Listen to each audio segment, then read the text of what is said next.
Aujourd'hui, une vidéo ukrainienne a été publiée, montrant une intense bataille dans le brouillard près de Vishneve, dans la région de Dnipropetrovsk, qui s'est déroulée dans des conditions initialement favorables à la force d'attaque russe. Un épais brouillard matinal le long de la rivière Yangtchour a réduit la visibilité à seulement quelques mètres, tant pour les soldats ukrainiens que pour les opérations de drones. Espérant tirer parti de la météo, les troupes russes ont lancé une attaque surprise contre les positions ukrainiennes. Bien que les défenseurs ne puissent presque rien voir, ils ont rapidement entendu le bruit des moteurs qui approchaient. Les opérateurs de drones ukrainiens ont immédiatement commencé à fouiller les environs, malgré la faible visibilité, et ont fini par localiser 2 camions russes Ural et un buggy transportant environ 40 soldats vers la lisière sud du village. Le brouillard dense a permis à l'infanterie russe de débarquer à seulement 150 mètres environ d'un poste d'observation ukrainien défendu par seulement 3 soldats. Les Ukrainiens ont immédiatement occupé des positions de tir à l'intérieur de la maison la plus extérieure, tandis que les troupes russes avançaient vers eux à travers la brume, déclenchant une fusillade à courte portée. En regardant par les fenêtres, les Ukrainiens ont confirmé la présence d'au moins 10 soldats russes à proximité, mais soupçonné que beaucoup d'autres étaient dissimulés par le brouillard. Leur commandant de bataillon a immédiatement improvisé et redirigé un drone terrestre vers les défenseurs pour qu'ils servent de plateforme de reconnaissance mobile. Comme la visibilité près du sol était légèrement meilleure que depuis les airs, le robot a transmis un flux vidéo en direct au commandant, qui a commencé à diriger les défenseurs en temps réel. Guidés par ces images, les soldats ukrainiens ont engagé les Russes qui approchaient avec une précision remarquable. Les 2 premiers assaillants avançant vers la maison ont été abattus presque immédiatement. Quelques instants plus tard, une autre paire a tenté d'approcher par le flanc droit, mais le flux vidéo en direct a averti les défenseurs de l'endroit exact où ils allaient apparaître. 2 Russes de plus sont tombés, suivis peu après par une autre paire, portant le total confirmé d'éliminés par des armes légères uniquement à 6. Quelques instants plus tard, un drone ukrainien Vampire est arrivé transportant des munitions explosives, mais le brouillard restait trop dense pour que son opérateur puisse voir le champ de bataille directement, forçant le pilote à se fier entièrement au flux en direct transmis par le véhicule terrestre sans pilote. Guidé depuis le poste de commandement, l'hexacoptère a largué sa munition directement au centre d'un autre groupe de troupes russes, et lorsque la fumée de l'explosion s'est dissipée, 7 soldats russes étaient morts. Une demi-heure s'étant écoulée, le temps a commencé à s'améliorer et la visibilité a augmenté, si bien que des drones FPV ukrainiens ont rejoint le combat.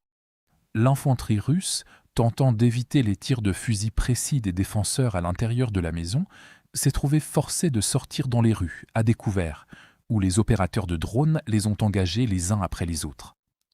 Les 3 défenseurs ont continué à tirer à travers les fenêtres tout en recevant un guidage continu, nettoyant systématiquement les garages, hangars et positions dissimulées à proximité.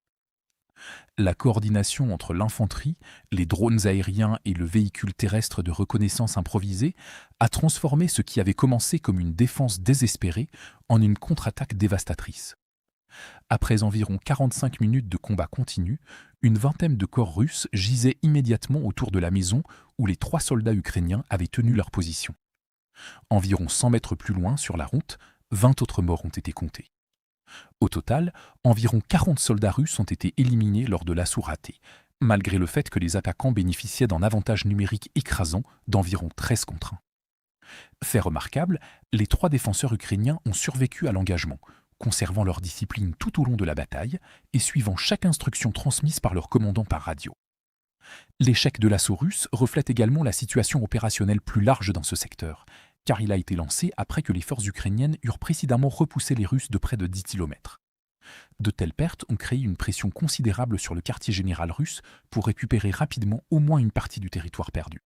Les commandants russes ont précipité les troupes disponibles vers l'avant dans une tentative de rétablir l'élan et de démontrer des progrès au commandement supérieur, en exploitant le brouillard dense, ce qui s'est avéré être un pari tactique qui s'est retourné contre eux. Dans l'ensemble, la bataille de Vishneve démontre comment l'adaptation et l'innovation peuvent surmonter l'infériorité numérique. En combinant l'infanterie, les drones FPV, les drones de frappe lourds et un véhicule terrestre sans pilote, les forces ukrainiennes ont maintenu une connaissance du champ de bataille même lorsque la visibilité aérienne était presque inexistante. Cette intégration improvisée a permis à 3 soldats de vaincre une force d'assaut bien plus importante, laissant des dizaines de victimes russes éparpillées dans le village, tandis que les défenseurs s'en sortaient vivants, ayant transformé l'une des situations les plus défavorables imaginables en un succès défensif décisif. Chaque reportage que vous regardez demande du temps, des recherches et beaucoup de travail pour être produit.